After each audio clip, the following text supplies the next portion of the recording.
오늘의 사연 지금 바로 시작해 볼게요. 5년이나 된 이야기입니다.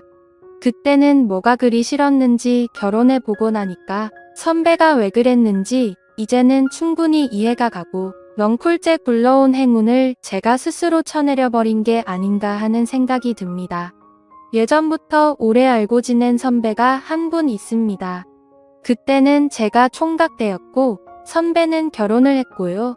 저도 직장이 생기면서 자주 찾아보지 못했는데 직장 생기기 전에는 이 선배뿐만 아니라 형수님하고 같이 해서 자주 만나 시간을 보냈습니다. 그런데 오랜만에 선배가 먼저 저한테 오랜만에 술 한잔하자며 연락을 해왔습니다. 오랜만에 만나는 선배라 그런지 조금 기대도 되더라고요.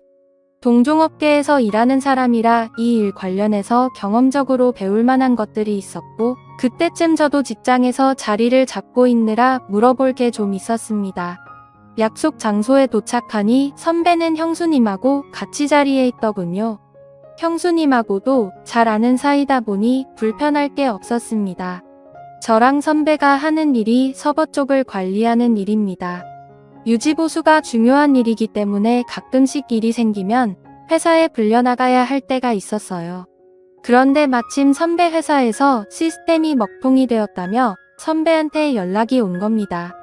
선배가 전화로 이렇게 하라 저렇게 해봐라 지시를 하는데도 전화상으로는 해결될 기미가 보이지 않더라고요. 저도 그쪽 일을 하다 보니 어떤 상황인지 이해가 가고 선배가 전화로 지시하는 것만 봐도 공부가 되었습니다. 그런데 도무지 유선상으로는 해결이 안 되는 일인지 선배가 잠깐 회사 좀 빨리 다녀올 테니 둘이서 마시고 있으라고 하고 자리를 비웠습니다. 형수님하고는 이미 잘 아는 사이였지만 막상 둘만 있게 되니 뻘쭘했습니다. 단둘이는 있어 본 적이 없거든요. 형수님은 약간 범접하기 힘든 포스를 가진 분이었습니다. 저랑 동갑이기는 했지만 전혀 다른 세계에 사는 사람 같았거든요. 공부도 잘했고 해외에서 석사 학위까지 받아온 사람이었어요. 배운 여자에다가 세상에 힘든 일이라고는 한 번도 안 해봤을 것 같은 곱상한 외모를 지니고 있었습니다. 내조를 잘 아는 타입이라 제가 선배하고 자주 만날 적에도 항상 자리를 지키며 있었어요. 술도 입에 잘 대지를 않았었습니다. 저랑 선배는 한 번 마시면 끝장을 보는 성격이라 밖에서 마실 땐 형수님이 항상 정신을 차리고 있거나 선배 집에서 술을 마신다면 선배 재우고 저도 방에 자리를 깔아준 뒤에 뒷정리까지 깔끔히 마무리 짓고 잠에 들거나 하던 사람이었거든요. 현모양처가 있다면 형수님을 두고 하는 말인 것 같았습니다. 저랑 같은 나이라는 게 믿기지 않을 정도로 어른스러운 사람이었어요. 그런데 웬일로 저한테 술 한잔 따라 달라고 먼저 말을 건네더군요.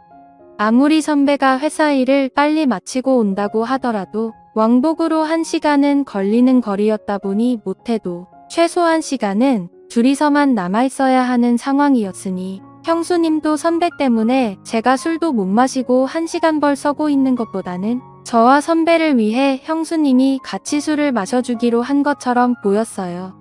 정말 속이 깊은 게 현모양처가 따로 없구나 생각했습니다.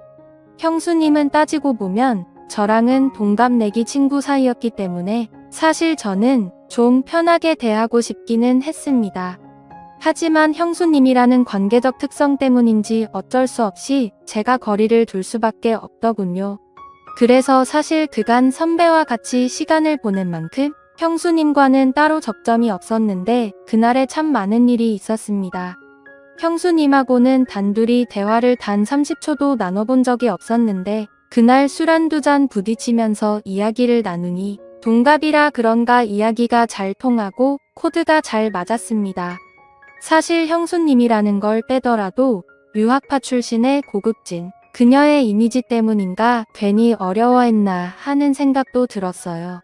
대화를 나누는 동안에는 아무런 어려움이나 위화감이 없었고 오히려 동네에서 잘 알고 지내던 동갑내기 여자친구 같은 느낌이 들었습니다. 서로 죽이 잘 맞아서 한참을 떠들었는데 시간을 보니 이미 선배가 회사로 향한 지도 어느덧 1시간 반이 흘러 있었습니다.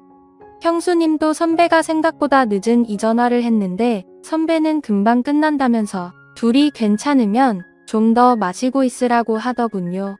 조금 이르게 만나서 그때가 밤 10시쯤 밖에 되지 않았고 형수님은 술을 잘 못하는 관계로 천천히 꺾어 마시고 있었기에 저도 술 기운이 그렇게 오르지 않은 상황이었습니다. 둘이 있는 게 생각보다 불편하지 않으니 조금 더 기다리는 건 문제가 없겠다 싶었습니다. 그런데 또 한 가게에서 거의 3시간을 넘게 있었고 형수님이 술을 천천히 마시고 안주도 잘 안 먹다 보니 다른 가게로 옮기는 게 민폐가 아니겠다 하는 생각도 있었어요.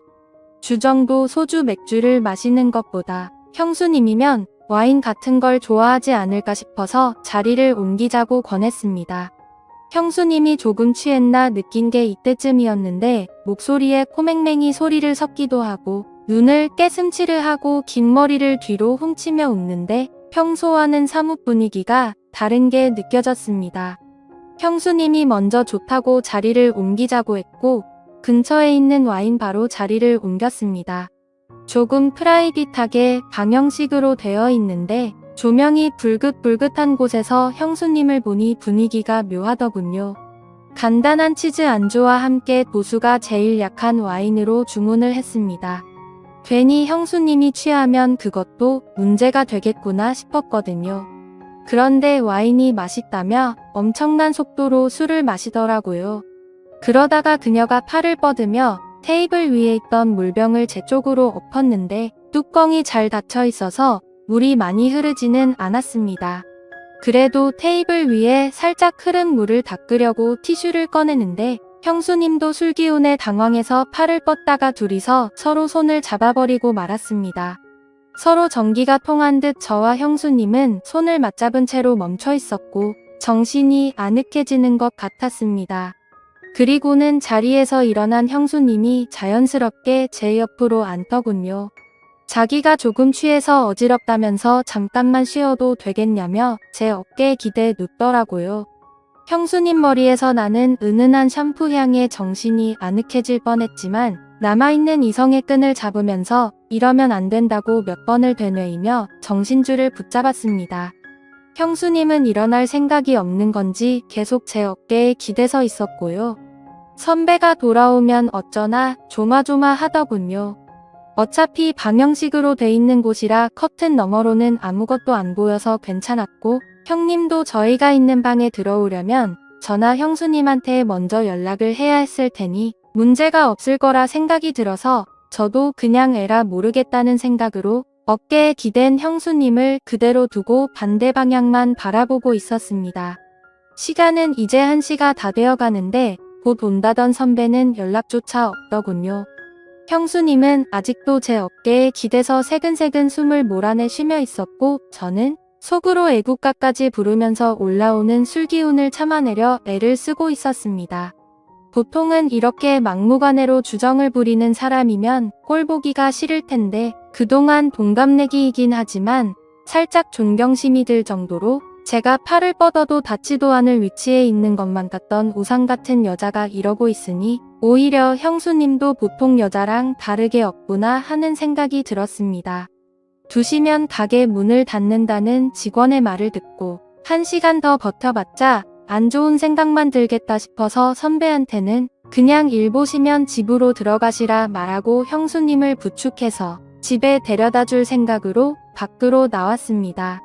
찬 공기를 쐬니 형수님도 정신이 들었는지 잠에서 깬 듯 저를 따라 걸었어요.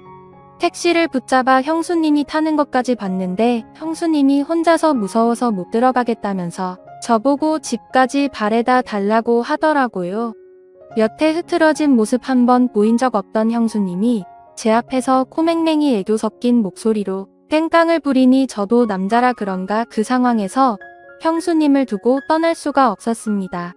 뒷좌석에 나란히 앉아서 가는데 중간에 일부러 자리를 비우고 앉아 있었는데 형수님이 머리가 아파서 옆으로 제 다리를 베고 눕더라고요.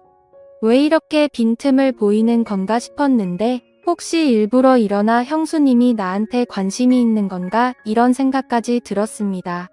저도 일단 남자였으니 말입니다. 선배 집 근처에 도착해서 택시에서 내렸습니다. 기사님한테 잠시만 기다려달라 말하고 형수님을 아파트 현관까지 바래다 줬어요. 그런데 형수님이 갑자기 술이 좀 깨고 싶다면서 저보고 잠깐 아파트 단지라도 한 바퀴 돌면 어떻겠냐고 하더라고요.